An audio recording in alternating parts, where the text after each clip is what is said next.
A gente muda de assunto agora porque uma comitiva de senadores brasileiros esteve na Itália para visitar a deputada federal licenciada Carla Zambelli, que está presa no país desde agosto deste ano, no presídio feminino de Rebibbia. Estamos ao vivo com o André Anelli, chegando aqui no nosso telão, com mais informações a respeito desse encontro, o que os senadores falaram dessa visita, o que eles foram fazer lá, além deste encontro com a deputada, hein? André Anelli, de Brasília. Sim, Kobayashi, essa comitiva formada por 5 parlamentares se manifestou após deixar, então, a prisão de Rebibbia, na Itália, onde Carla Zambelli está presa. Os senadores Flávio Bolsonaro, Damares Alves, Eduardo Girão e Magno Malta, além do deputado federal Cabo Gilberto, disseram estar preocupados com o estado de saúde da deputada federal e com a segurança dela, já que Zambelli está dividindo a cela com outras 3 mulheres acusadas de diversos crimes não especificados. Relembrando que a deputada fugiu para a Europa e foi presa lá após ser condenada a 10 anos de prisão pelo Supremo Tribunal Federal por invadir o sistema do Conselho Nacional de Justiça, o CNJ, com o auxílio do hacker Walter Delgatti Neto. O objetivo era emitir um mandado de prisão falso contra o ministro Alexandre de Moraes e, diante desse contexto todo, nesta sexta-feira, o senador Flávio Bolsonaro afirmou que Carla Zambelli é vítima de perseguição política do STF. Esperança que ela mais rapidamente possível possa, pelo menos, ir para sua casa aqui na Itália, uma vez que a Carla ela não sofreu um processo justo no Brasil, ela é uma perseguida política. As falas do senhor Tagliaferro, que é outro refugiado também aqui na Itália, ambos cidadãos, né, tanto Tagliaferro quanto a Carla Zambelli, ambos cidadãos italianos, as palavras deles são de que o Alexandre de Moraes queria pegar a Carla de qualquer jeito.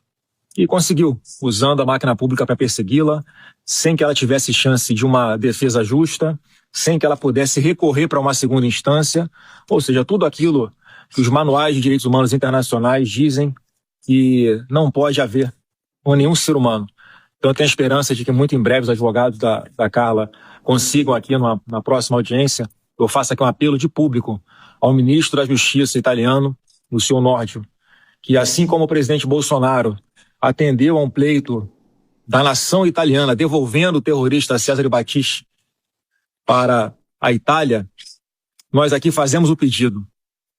Deixe a Carla em prisão domiciliar aqui na Itália, porque no Brasil ela vai ser ainda mais perseguida e vai ter os seus direitos humanos ainda mais violentados. Vai comentar? Tá aí.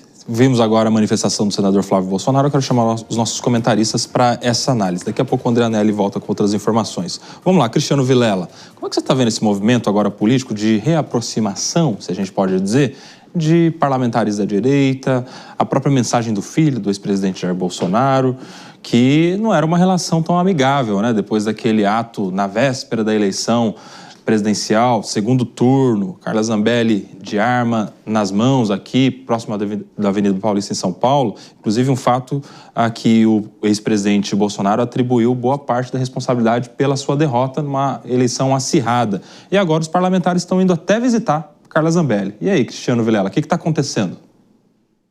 Pois é, Koba, eu vejo que o inimigo do meu inimigo é meu amigo, né? É algo mais ou menos nesse sentido, muito mais do que qualquer perdão por tudo que aconteceu, qualquer deixar para lá de tudo que aconteceu, é o interesse em poder construir realmente essa linha de argumentação que tem sido usada, de uma forma geral, no sentido de demonstrar que há um nós contra eles, que há uma luta de um lado contra o outro lado e que, portanto, as pessoas que vêm sofrendo contra o poder investido por parte dos adversários acabam tendo que demonstrar e lançar isso para a sociedade. Então eu vejo que vai muito mais nesse sentido do que efetivamente um perdão. O que talvez, do ponto de vista político, se houver alguma recomposição efetivamente, isso teria que ter vindo já desde antes. antes mesmo de ocorrer tudo o que aconteceu, já dando um apoio maior à parlamentar, até para que não acontecesse o resultado que teve dessa fuga, mudança de país e talvez pensar que não haveria a possibilidade de ser presa num outro país por ter cidadania, enfim. Talvez se essa união tivesse acontecido antes, comportamentos atabalhoados que foram tomados talvez não tivessem ocorrido. Você, Indora Kramer, como é que vê esse movimento agora de reaproximação?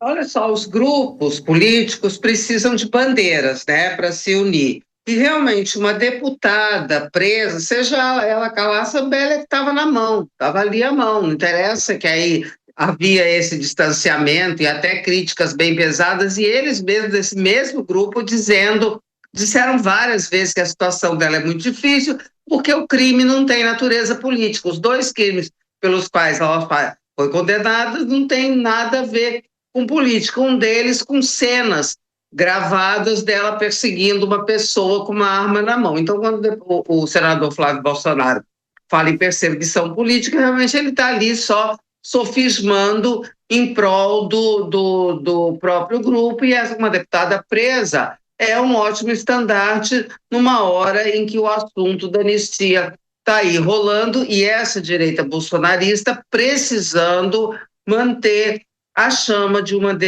anistia que não vai acontecer, manter essa chama acesa. E aí a deputada Carla Zambelli é usada como essa bandeira. É bom para quem está usando essa bandeira e para ela também.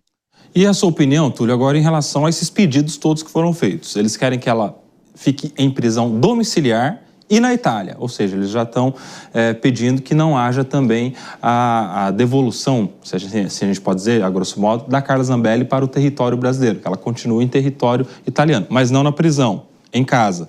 Quais são as chances jurídicas disso acontecer? Olha, Koba, as chances são difíceis, porque de fato, se nós olharmos juridicamente, a questão da Carla Zambelli é um pouco mais complicado. O crime que ela foi condenada realmente não é um crime político. Se cumpre o devido processo legal na Itália, o devido processo legal brasileiro é similar ao que diz a Constituição italiana. Então me parece que a situação jurídica dela realmente é difícil. Mas existe um outro lado dessa questão. Não é só o fato de ser uma bandeira bolsonarista, e eu concordo com a Dora, realmente é uma bandeira bolsonarista nesse momento, mas aconteceu uma bandeira levantada um pouco antes. Vamos lembrar que meses atrás, aquele deputado, Angelo Bonelli, um deputado da esquerda italiana, tomou isso como bandeira da esquerda. E o que ele fez, na verdade? Ele lançou luzes sobre o caso da Carla Zambelli, como se aquilo fosse uma vitória da esquerda dentro da Itália. E não podemos nos esquecer que a Itália é governada hoje por uma primeira-ministra de direita, né? A Giorgia Meloni, e que já escalou o seu primeiro vice-ministro, Matteo Salvini, para visitar a Carla Zambelli. Além disso, existe também a questão do protagonismo internacional do Supremo Tribunal Federal, que chamou a atenção. Então, tudo isso, Koba, fez que a direita italiana voltasse os olhos para Carla Zambelli. É isso que deu gasolina, é isso que deu força aí à defesa de Carla Zambelli. Agora, é preciso saber até que ponto, lá na Itália também, a pressão política vai conseguir ter um efeito sobre o judiciário. Mas lembrando que, em caso de extradição, todo esse processo ele não é apenas jurídico, porque muito embora juridicamente tenha que se definir se o processo é legal, existe um componente político, a decisão final é política. Então me parece que a gente tem que ter cautela nesse caso, porque pode ser que água role embaixo dessa ponte ainda.